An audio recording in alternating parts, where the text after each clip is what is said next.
last MTSC session, we covered the overall operation of the automatic temperature control system, explaining just what the driver can expect under various conditions. In this session, we'll talk about the reasons why a driver might not get what he expects. In other words, how to diagnose auto temp difficulties and what to do about them. Bob, you did such a good job in the last Master Technicians meeting, I decided to give you a break again this month. I'm sure you appreciate that. Matter of fact, I do, Tech. I find that the more times I explain it, the better I understand it myself. Tell you what, Jack, why don't you start things off by giving us a short review on how the auto temp unit works, just to make sure you were on the ball last month. Nothing to it, Bob. I had the best possible instructors. One important thing to keep in mind is that the refrigeration and air distribution systems in auto temp are no different than those in the conventional reheat air conditioner. Only the method of controlling is different. The temperature control is taken almost completely out of the hands of the driver and occupants by three small electrical regulators. One reacts to the selections of the driver, the others react to the existing conditions. Two of the regulators, called sensors, pick up the temperature of the air inside the car and the air entering the car and change these temperatures into electrical signals. These are the existing conditions. The third regulator, called a temperature selector, also generates an electrical signal.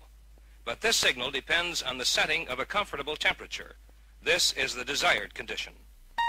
The signals from these three conditions are transmitted to a black box type control unit located behind the right-hand side cowl trim panel. Inside the control unit, the three signals are translated into work orders, which are directed to the various air distribution doors, the water valve, and the blower speed selector inside the control unit itself. The air conditioning compressor clutch is engaged whenever any of the instrument panel push buttons is pressed, except the off button if the outside temperature is above 32 degrees. The electrical circuit for the clutch is independent of the control unit, so it does not respond to any signals from the sensors or the thumb wheel. Looks to me like Bob's explanation last month soaked in real good, Jack. And you can always review the reference book for that session to refresh yourself on the details. Right now, though, we'd better get into the diagnosis and testing procedures. What's the story, Bob? Well, Tech, the story is that this unit is just as easy to diagnose as any other air conditioner if you know what to look for and how to track down the possibilities. I don't think we need to go into too much detail about the obvious things that cause cooling and heating problems on the conventional air conditioner, even though many of them also apply to this unit. For example, if you're supposed to be getting air from one place and it comes from somewhere else, you know that the logical starting place to track down the problem is at the air distribution doors. It might be a matter of pinched or improperly connected vacuum actuator hoses, or it could be that some linkage is not adjusted properly. These are conditions that you should recognize from your understanding of the conventional air conditioning system. The refrigeration section of auto temp is almost identical with the conventional unit also. The only real difference is the substitution of the evaporator temperature regulator valve for the evaporator pressure regulator valve. But they have the same general function, so basic refrigeration diagnosis won't be changed. The control circuits, both electrical and vacuum, are entirely new and include some components that we haven't seen before. So our diagnosis discussion for today will concentrate on the controls. I've seen you using the auto temp tester, Bob, but I haven't been able to figure out what it does for us. That's a mighty valuable diagnosis tool, Jack. If you know how to use it, you'll save yourself a lot of time. Right, Tech. Using the tester, you can check out the entire control system as well as the individual sensors and the temperature selector. To hook up the tester, remove the right-hand kick panel and disconnect the 8-terminal electrical connector. The tester has a male and a female 8-terminal connector to match the two halves of the servo unit connector. The tester has two other electrical connections. The black lead goes to the blower motor resistor block. Hook the clip to the terminal under the tan wire in the 3-terminal connector. The white lead goes to a solid ground. To make the vacuum connection to the tester, disconnect the control vacuum hose from the water valve thermostat and use the T and short hose to tap into the line. The first test to make is to determine whether the transducer is supplying the correct control vacuum to the water valve thermostat and the power servo. If control vacuum is not accurate, none of the other components can function properly. Set the instrument panel temperature selector at 75 and the tester voltmeter on off. Start the engine and set the idle speed at 1000 RPM. Press the auto button and slowly turn the tester vacuum control dial from minimum vacuum to calibrate. When the dial is at the calibrate position, the vacuum gauge should read between 4 and 6 inches. This reading tells you whether the amplifier and transducer are reducing manifold vacuum to the correct control vacuum value. If you don't get this reading, the whole control assembly must be replaced. Don't be in too big a hurry to replace that control unit, Bob. Always check the manifold vacuum source as well as the hose connections before you condemn the control unit. It figures that if you're not getting full manifold vacuum to the unit, then the control vacuum is going to be affected. And here's another tip. Always tap the tester gauge with your finger until it stabilizes. Otherwise, friction in the gauge might cause an incorrect reading. And make sure all the connections are tight. What's the next test, Bob? The next step is to check out the sensors, Tech. Turn the voltmeter dial to the ambient sensor position and the in-car sensor position. In both positions, the needle should rest between the two red areas. If it doesn't, the sensor needs to be replaced. With the voltmeter dial on the temperature control position, the needle should also be between the two red areas. If it isn't, the potentiometer should be replaced or calibrated. It's a simple matter to check the calibration. You'll find a good description of the procedure in your service manual. Incidentally, if the needle is in the red area to the left, the unit is shorted.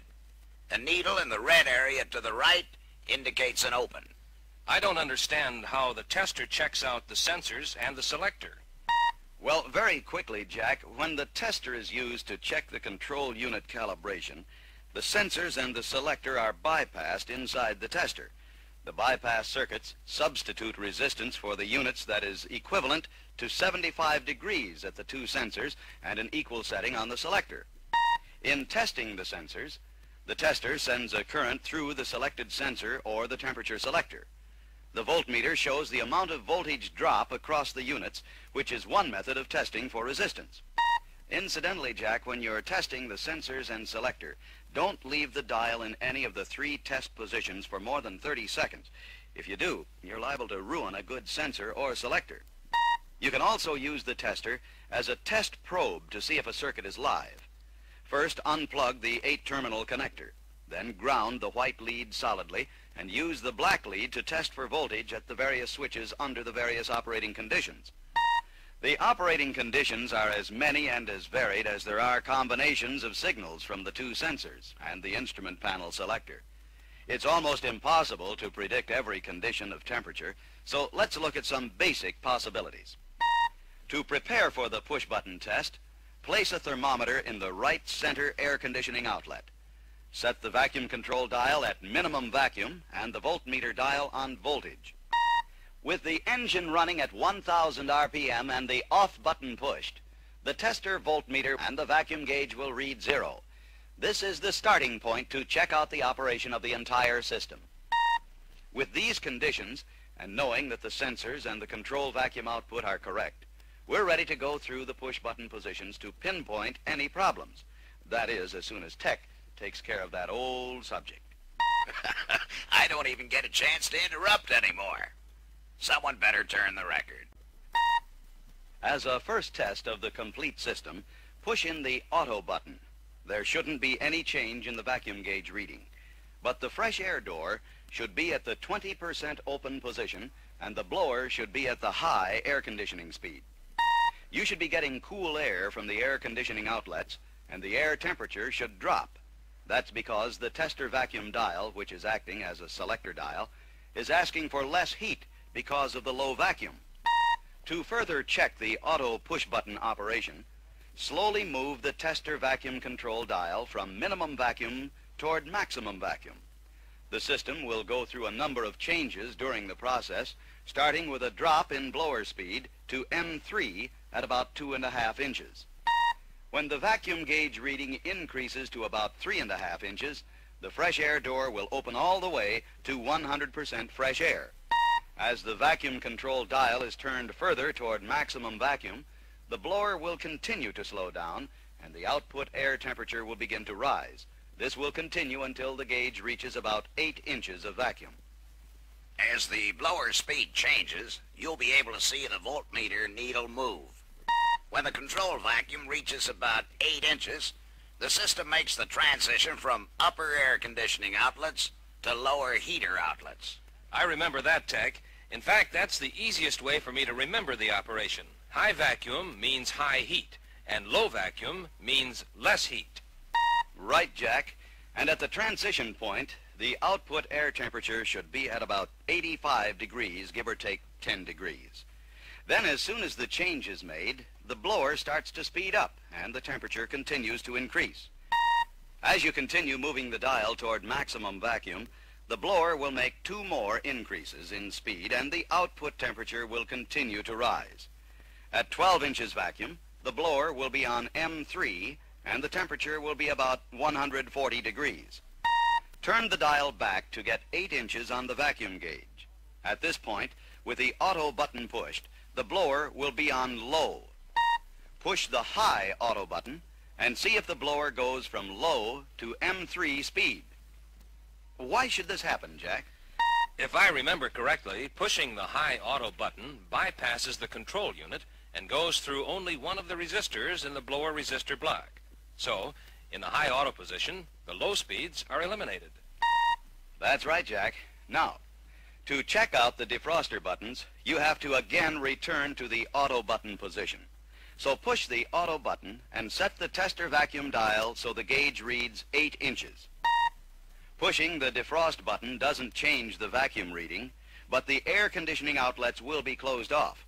All of the air will be coming out of the defroster outlets except for the normal 20% bleed through the heater doors.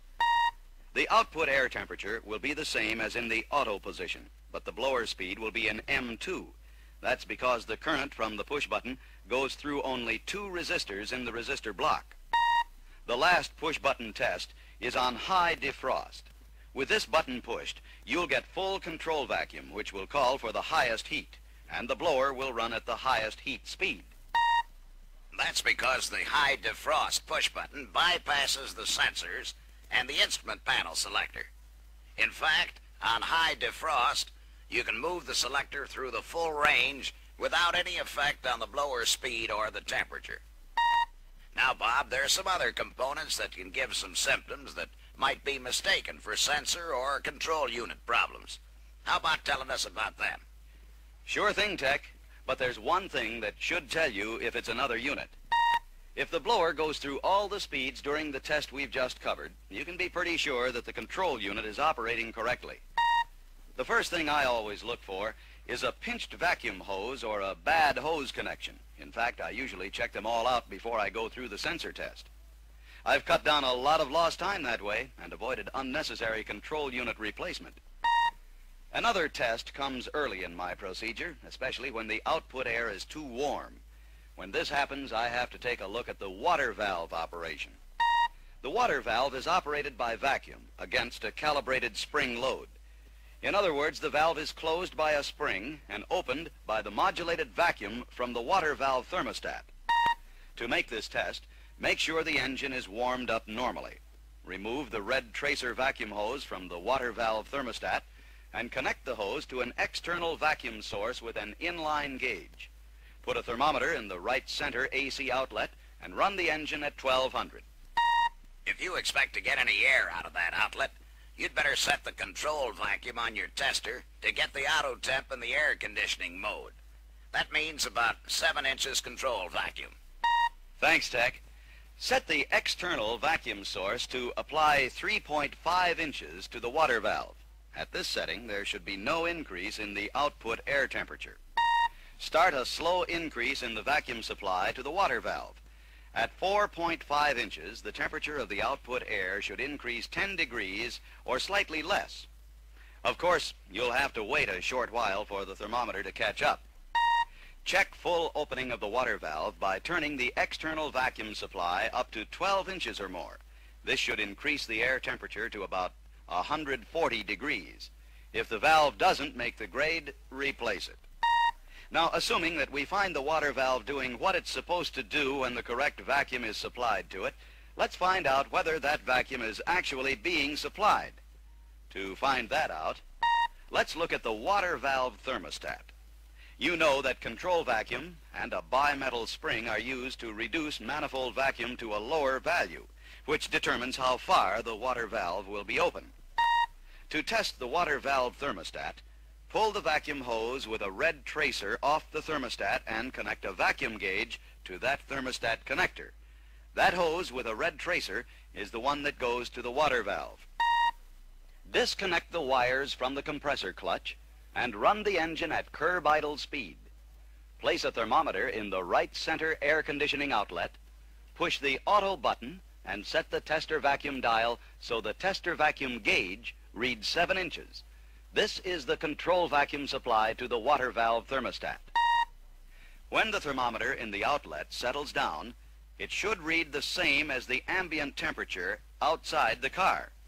Remember, the compressor is disconnected and the water valve should be closed. When the thermometer has stabilized, read the vacuum gauge that you connected to the thermostat connector. The vacuum will vary according to the temperature of the outlet air. There's a table of calibration in your service manual to tell you whether the thermostat is okay. Wait a minute. If there's no heating and no cooling, and the control vacuum is constant, why should the modulated water valve vacuum vary? I'm glad to see you're on the ball, Jack. It's because of the bimetal spring in the thermostat. If the ambient temperature is high, then the warm air passing over the thermostat is going to activate the spring and bring it against the modulating stem in the thermostat. And this will reduce the value of the modulated vacuum. Another component that you won't find on conventional air conditioners is a vacuum transfer switch. This switch combines with a spring and a vacuum actuator to control the position of the fresh air door. With the engine running and the off button pushed, the fresh air door should be closed. You can check this by reaching through the grill and pushing on the door. Disconnect the solid black vacuum line at the water valve thermostat. This is the control vacuum line. Set the temperature selector at the lowest point and press the auto button. The door should move to the 20% open position. Reconnect the vacuum line at the thermostat and move the selector to the highest heat position. This should move the fresh air door to the fully opened position. If any of these positions is incorrect, replace the transfer switch. Bob, I know you have more ground that you want to cover on the auto temp system. However, we don't have much more ground on the record. So let me wind things up for today. The auto temp unit looks real hairy the first time around. And let's face it, there are a few new things to learn. But that's true with any new unit. That's why I want all you master technicians to pay special attention to the reference book for this session. Don't just look through it and lay it aside. Look through it again, and then once more. There's a good possibility that we'll have another go at auto temp in a future session. So put this reference book with the one on the previous session and keep them close at hand. Look them both over from time to time and keep cool.